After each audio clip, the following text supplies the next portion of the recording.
দুনিয়ার সম্পদ, লোভ, লালসা এগুলো নিয়ে পড়ে থেকো না।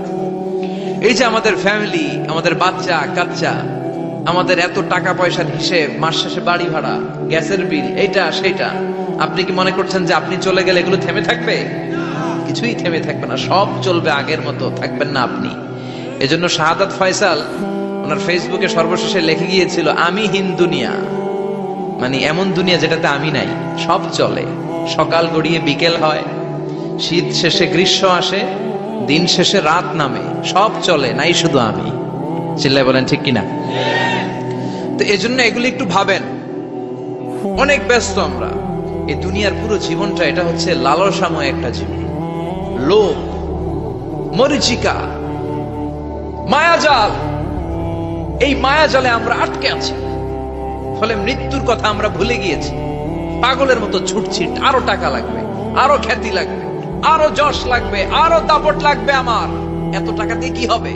এত সম্পদ দিয়ে কি হবে? এত ব্যস্ততা দিয়ে কি হবে তোমার? স্টপ, থামুন, অনেক হয়েছে, আর না, থামুন।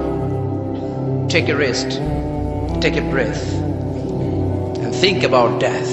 Think that you have to go back to your Lord. একটু বসেন না, একটু ভাবেন যে আমাকে চলে যেতে হবে, চলে যেতে হবে। এই কোলাহল, এই ব্যস্ততা, এগুলো থাকবে, থাকবো না আমি।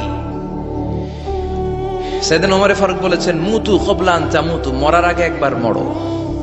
হাসিবু ক্বাবলা আন তুহাসাবু আলাইকুম, তোমার হিসাব নেওয়ার আগে তুমি একবার নিজের হিসাবটা করো না। কাগজ বের করে একটু লিখো না, কি কি ভালো কাজ করছিলা, যেগুলো দিয়ে নাজাতের ওসিলা হতে পারে, 1 2 3, আর কি কি আকাম কুকাম করছো দেখো না, লিখে দেখো তোমার অবস্থাটা কি। মরার আগে একবার মরো।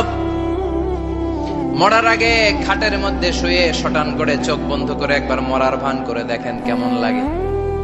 চোখটা বন্ধ করেন আর ভাবেন আপনি নাই, কি কি হতে পারে ভাবেন। আপনার ছেলে মেয়েরা কান্না জুড়ে দিবে, আপনার প্রাণের স্ত্রী বিলাপ শুরু করে দিবে, বন্ধু বান্ধবের চিৎকার আর মাতম, স্থানীয় এলাকার মসজিদে ঘোষণা, অমুক এলাকার নিবাসী অমুক ভাই, অমুকের ছেলে অমুক দুনিয়ায় নাই। সব আত্মীয়রা চলে আসবে, ফেসবুকে স্ট্যাটাস দেয়া হবে, সবাই সবাইকে জানাবে বিকাল 4টায় অমুক হাই স্কুল ময়দানে আপনার জানাজা। ছুটে আসবে, সবাই ছুটে আসবে আপনাকে শেষ বিদায় দিতে, গুড বাই জানানোর জন্য, আল ওয়াদা, বিদায় জানাতে আসবে সবাই। 4 তাকবীর দিয়ে আপনার জানাজা হবে, অশ্রুসিক্ত জানাজায় আপনার বিদায় হবে। কাঠের খাটিয়ার মধ্যে করে কাঁধে তুলে আপনারে কবরে নেওয়া হবে, আগে থেকে খুঁড়ে রাখা কবরটার মধ্যে আপনারে বিছিয়ে দেয়া হবে, বাঁশের কচি দিয়ে তার উপরে মাটির চাপা দিয়ে সব চলে যাবে।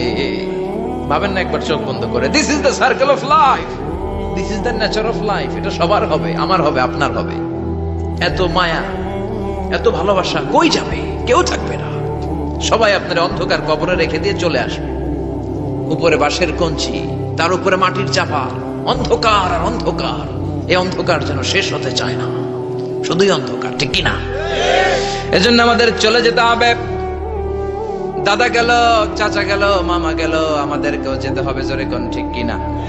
একদিন মাটির ভেতরে হবে ঘরে মন আমার, কেন বান্ধ দালান ঘর, প্রাণ পাখি উড়ে যাবে পিঞ্জর ছেড়ে,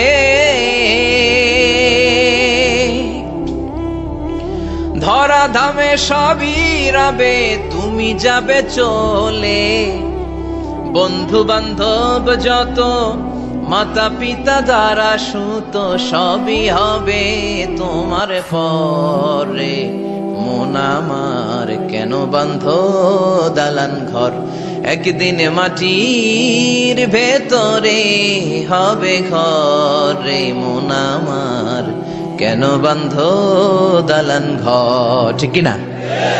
সব পরে থাকবে, চলে যেতে হবে আমাদেরকে। এজন্য আখিরাতের কথা যেন আমাদের স্মরণ হয়। বিশ্বনবী বলতেন, নাহাইতুকুম আন জিয়ারাতিল কুবুর, আমি তোমাদেরকে কবর জিয়ারত করতে আগে নিষেধ করতাম, কিন্তু এখন নিষেধাজ্ঞা প্রত্যাহার করে নিলাম। এখন সব সময় তোমরা কবরের সামনে যাবা আর জিয়ারত করবা। কবরস্থানে যান, ওদিকে যান, আপনারা একটু যাবেন, একটু গেলে আখিরাতের কথাটা স্মরণ হবে। ওখানে ছোট শিশুরা শুয়ে আছে।